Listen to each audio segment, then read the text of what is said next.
Good morning, good life. Welcome back to AmyTV, where we come together to help you go after the life you want. In my experience, becoming a boss lady has come with a lot of challenges, and certainly one of them is holding yourself accountable. When you don't have someone telling you you have to do something and you're that person, you've got to follow through, especially when it comes to using your time more wisely for your life. We want to work smarter, not harder. We want to spend more time with friends and family and have experiences, not just be stuck in business mode all the time. So today I'm going to share some of my secrets when it comes to being super productive so that we can take the overwhelm out of being an overachiever. To be super productive means staying connected. That's why I'm so excited I'm partnering with my friends over at Acer to tell you more about the Acer Swift 5 laptop.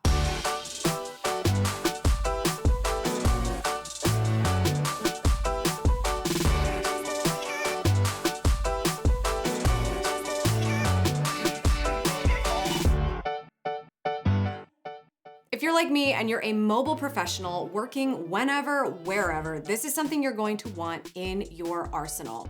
Not only is it going to be perfect on the go and totally on its game for multitasking that inevitably takes place for us boss ladies, it is among the most budget-friendly options when it comes to beautifully designed technology. Here is what you need to know about this essential boss lady tool. The performance and responsiveness is top-notch. The only multitasking we love is when our devices can handle how quickly we need to get work done. The multitasking on the Acer Swift 5 is super fast when switching between apps and windows, so no need to worry about lag when you need to check your time blocks while in the middle of a task. It also has Wi-Fi 6, which means uploading files to the cloud is insanely fast and streaming your favorite 4K show will be no problem. And battery life is insane. With 17 plus hours of video playback, you won't be rushing to find an outlet nearby. Charging time is always a huge factor for me too, and it's super fast. You can easily gain 40% of your battery back with just 30 minutes on a charger. It's always important to me that your device look as premium as your work, and this one does. There's a super narrow bezel to get the maximum screen possible, and because we're on the move, it's thin and light mobility is easy to tote and go. The antimicrobial solution of the Acer Swift 5 covers your laptop from everyday germs. Whether animal, kid, food, or anything comes around your device, you're covered. What we use to stay connected and get work done with is so critical to our day-to-day, which is why the Acer Swift 5 is one amazing option I suggest you add to your secrets to productivity success. Check out the link in the description below to find out if the Acer Swift 5 is the right option for you, and thanks again to them for sponsoring this episode of AmyTV. My first secret is a big one. This is for anyone who struggles like me in having the conversation about boundaries with our friends, especially when our friends are blowing us up on our phone.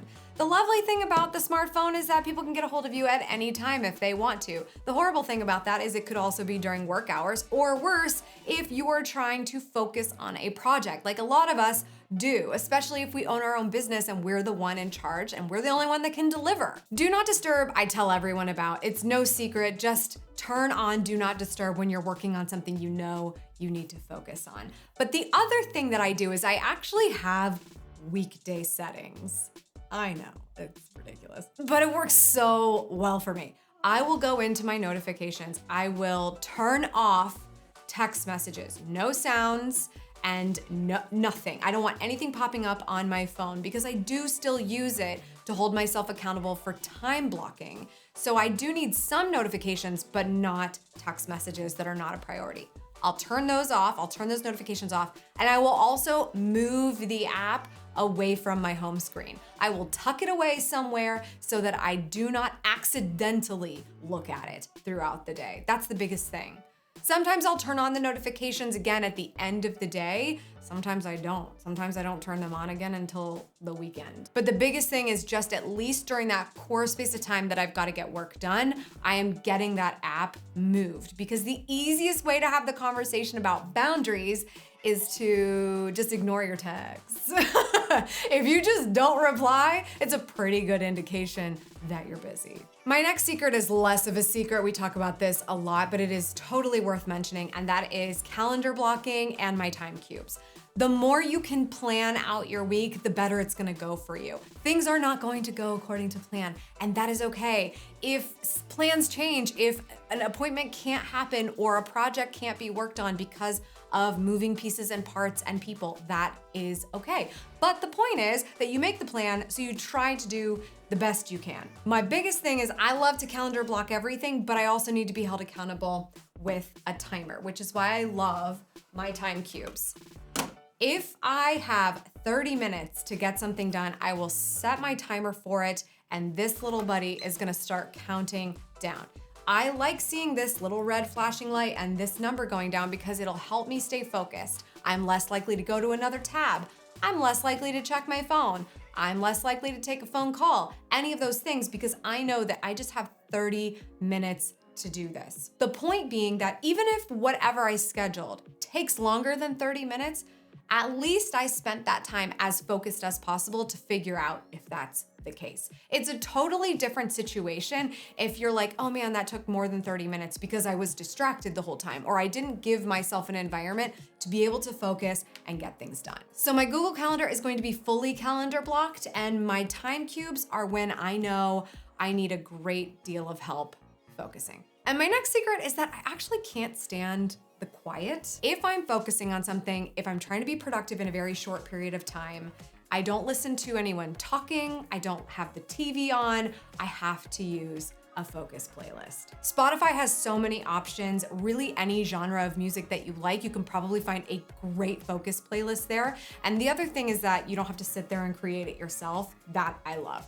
I don't wanna have to then try to figure out what I like and curate a list. I want it to already be made. I also recently just found one in the Headspace app, which is really cool. They have focus playlists in there now too, not just meditation. There is a Hans Zimmer playlist in the Headspace app right now for focus that just helped me absolutely crush a project the other day. Highly recommend it. Another one of my secrets kind of goes in the same box as calendar blocking, and I've talked about this in a recent video. I highly recommend you check it out. It's time batching. For me, this takes calendar blocking to the next level. I don't wanna just schedule out my week and do things. I need to do like things at the same time so that I can stay in that mode, not get distracted, not be all over the place, spread myself too thin. If I'm making a video right now, I wanna make another video after that and another video after that. I don't wanna take a phone call. I don't wanna record a podcast. I don't wanna have to go out and have a meeting. I've gotta keep my like tasks together so that you stay in the most productive mode possible when you can. You probably do this when you run errands, right? Oh, I'm gonna have to go run and pick a few things up. I've gotta pick a few things up at the grocery. I've gotta pick a few things up at the pharmacy. I've gotta pick a few things up at the dry cleaner. You're in picking up mode. So you go and pick things up, you put those like tasks together, you're already in the car driving around, you knock it out. It's the same idea, but for boss lady work. Okay? Are you doing a bunch of blogging? Are you doing a bunch of audio? Are you doing a bunch of sales stuff? Are you doing a bunch of anything in your business that needs a lot of focus? Batch it together and you'll be much more likely to get ahead as well as stay productive. And of course, my least best kept secret, a solid morning routine. When you work for yourself or when you are the boss and you are holding yourself accountable, it can still be very easy to let the rest of the world decide how your day is gonna go. Starting the day with a social scroll, starting the day with checking your email, starting the day with the demands of the outside world is a great way to throw it all to the wind. But if you want to prove to yourself that not only could you sit down and productively get something done with a time cube, you can start the day on your terms, you need to have a morning routine. It can be 15 minutes, it can be 3 hours. I don't know what your life is like. Do what makes sense for you. And if you need a planner, I got one that'll help you have the best morning routine ever. Regardless, it needs to consist of 3 things: movement, mindfulness, and mastery. When you fill those 3 buckets in the way that are best for you, you start the day on your terms, you are productive from the start, you feel better, you feel more confident throughout the rest of the day, getting what you need to get done.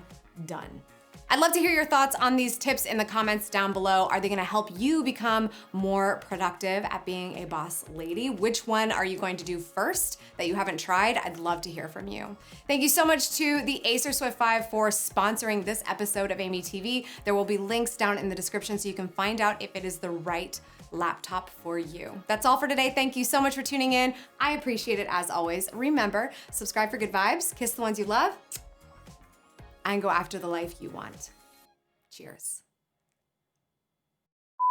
So today I want to share some of my let's give it a try at least because I never smile when I'm talking. So my Google Calendar is going to be fully, and my next secret, sorry, that part I'm really good at. Anyone who knows me well knows that multitasking is a bad word, unless it's, ain't nobody got time for that. I think that was it.